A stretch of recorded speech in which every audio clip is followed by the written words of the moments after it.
What's up guys, ArchAngel Manga here, and you are watching Tezuka Season. This is my first video, my pilot video, in a series of videos where I take basically a retrospective and chronological look at the works of Osamu Tezuka, who is regarded by many, if not all, as like the god of manga, you know, the one who first introduced, you know, story elements and story manga into what is now manga. He even revolutionized anime, but you know, that's something for a different video. As I mentioned, I'm going to be talking about his manga chronologically, so I'm going to be starting with the manga, the earliest manga that I own of his, that is The Mysterious Underground Men, published in 1948.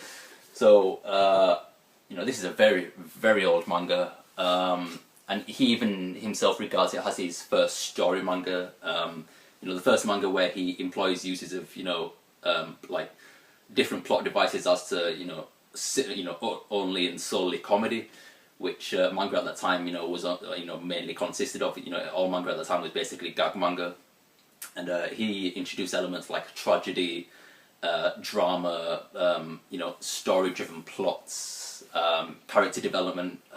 Albeit, you know, there's not much of it, but you know, he did introduce it. So yeah, historically, this manga is probably one of the most important manga of all time, given that, you know, it was basically a launch pad for, you know, Tezuka himself and other mangaka at the time to basically start telling more serious stories, you know, even for children, because this is still regarded as a children's comic, you know, children's manga. So yeah, in the start of this volume, there's an afterword by Tezuka, which he published in 1982 or 1984, and basically it states in it that he was trying to overthrow the existing framework of children's comics at that time. So even he was, you know, trying to pen out a manga that was a rejection of pre-war manga at that time, because pre-war manga, like I said, was, you know, mostly consisted of gag manga. So yeah, this was basically a starting point, you know, in a forward direction, you know, to basically revolutionize what manga essentially is. The artwork is one thing that, you know, really stands out, you know, not just because it's Tezuka, but as a manga alone, because Tezuka took influences from like American and Western comics, and you can see like visual influences from comics like Flash Gordon, Popeye, but most notably Walt Disney. Disney's stamp is all over this manga in terms of, like, you know, how it's drawn. You can just like see the character designs of Young John and Uncle Bill right there. The way the eyes are drawn, the way the characters are modelled, the way Tezuka like choreographs scenes, you know, and the way he draws characters' emotions is very reminiscent of earlier Walt Disney animation and comics. Because Walt Disney also drew comics. This is also most notably one of the earliest uses of Tezuka's star system, whereby he basically uses and reuses character models, you know, basically like actors. I'll talk a little bit more about that once I talk about the actual characters after I explain the story. The story, basically the story centers around a young boy called Young John, and his father was an engineer who died in a plane crash, and like his last dying wish was for Young John to invent a new, safer mode of travel. So Young John, being an engineer himself, you know, invents basically like a rocket train which tunnels through the Earth rather than flies around it. You know, it's much quicker and much safer, given the technological advances of, you know, the time that The Mysterious Underground Men is set in, because it's set in the future. Or the distant future. So as Young John is basically, you know, doing all this, there's also a subplot involving like a hyper-intelligent rabbit. A rabbit that was genetically engineered to be smart, and they did further experiments on the rabbit to, you know, allow it to perform human functions like speaking, walking upright, you know, things like that. To the point where the rabbit, named Mimio, starts to believe that he is actually human. And, you know, things like that touch upon issues such as, you know, the nature of humanity and what it really means to be human, and, you know, that's something that I was very surprised with, you know, given that it's such not only a short manga and not only a children's manga, but one of Tezuka's earliest works. I believe it was his like third feature-length manga. So even back then, you know, when Tezuka was so young, he was still you know, employing uses of, you know,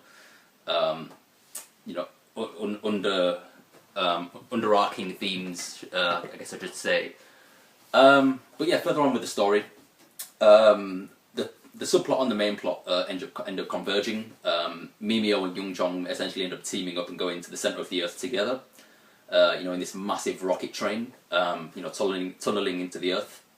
And when they get to the center of the Earth, they come across basically a humanoid termites who have basically lived underground for eons, for millions and millions of years, and have been plotting, for all that time to take over the surface world, because they were basically pushed down, to live underground, by humans, millions of years ago. And it's things like that. You can kind of get like subtle feelings for how Tezuka was trying to employ, undertones like persecution, and racial subjugation, things like that, that are heavily prevalent in his later works, especially his Gekiga works.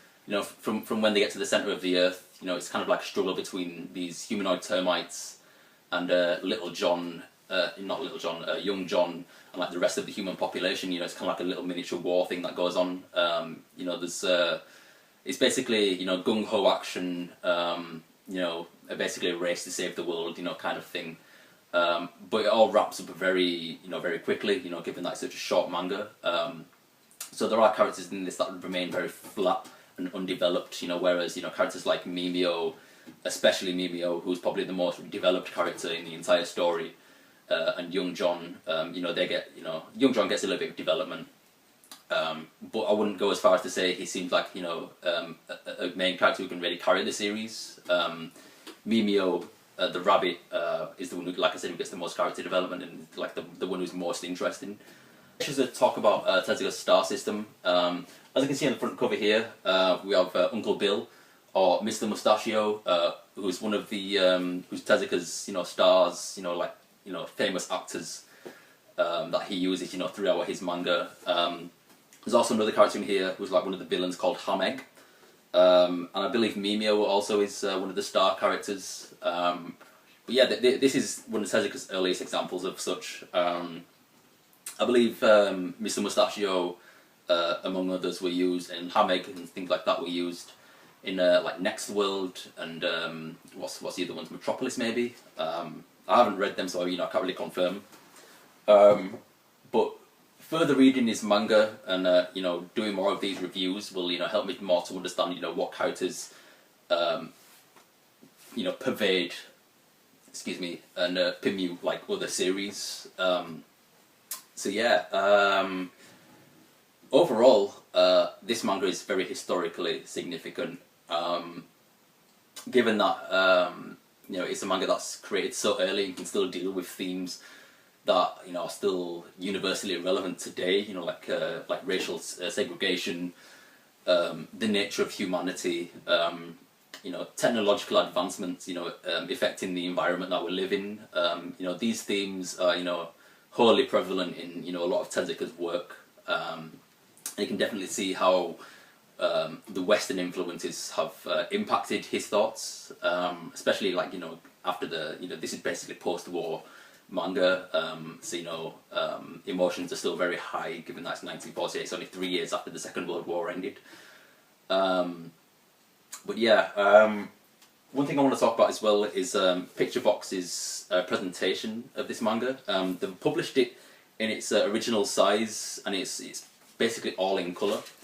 Now when I say colour, it's not like colour as you would expect it to be today, because the way this manga was actually created is like completely different to how manga is created today. The manga was basically created using a technique called kakihon, or kakihon I believe it's called, whereby Tezuka gives his drawn prints to printmakers, and they basically etch it out onto printing tablets. So basically, like the way it's coloured, like so a lot of the colouring, actually it's hard to describe. I'm just going to try and find you an example. You find it mostly on the actual characters themselves, where you'll see that they're wearing a hat, and it's supposed to be a red hat, but the block of red will be exactly the same shape as the hat, but it will be kind of I don't know, moved away from the hat. Kind of, it's very difficult to describe like here, you'll be able to see the hat there and the colour of the hat, but it doesn't actually fit the shape of the hat, and it's removed away from the hat. I guess maybe that's like kind of errors on the part of the actual printmaking itself. But this technique was problematic for Tezuka because you know, even though the original sketches were his, because they were etched by a printmaker, he didn't regard the actual finished products as, you know, his own making. And on rare occasion, you know, if the printmaker had done a good job, then they would be credited for you know, creating the prints, you know, in the actual, you know, published book itself. Which this is. The printmaker's name is shown as, hold on, let's find it real quick. Plate maker, sorry, Kojishima. Yeah, plate maker, printmaker, is essentially the same thing. But yeah, the artwork is very, it comes across as very stylized, you know, even though this was kind of like, you know, the norm for the time, like compared to today's standards, it does come across as very stylized and like almost surreal. And I almost felt quite nostalgic when reading this because it reminded me a lot of reading my old Beano comics, which, you know, are British comics, which are also highly influenced by American comics. And they are, you know, they basically just gag comics, you know, over here in Britain. But the artworks are very similar. You know, given that the Beano started, you know, in like the 1930s or something like that, I can definitely see how, you know, I can make that, you know, that connection to my old Beano comics and, you know, a classic like The Mysterious Underground Men. So, you know, Picture Box did a very good job of this. It's got an essay from Ryan Holmberg, who is basically an expert on like early alternative manga and Gekiga manga, and in most of Picture Box's manga publications you will find like some kind of essay or excerpt from him. So yeah, that has been my pilot episode of Tezuka season. So, you know, critique me on this, guys. You know, tell me what you actually liked about my review. Do you think I could have talked about anything else? My next review in Tezuka season will be Princess Knight, which is the second in, you know, in chronological order to, you know, what I own. I believe that was published in 1953, so that would be what I'll be reading next. So yeah, tell me how you think I can improve these videos. You know, like I said, critique me. But yeah, I highly recommend The Mysterious Underground Men. Not only for the fact that it's historically significant, but it does, you know, it does have a very shock ending. The ending is very shocking and will leave you very surprised. You know, I was very surprised. So yeah, The Mysterious Underground Men by Osamu Tezuka. Go out and read it. So yeah, catch you guys in a bit. See you later.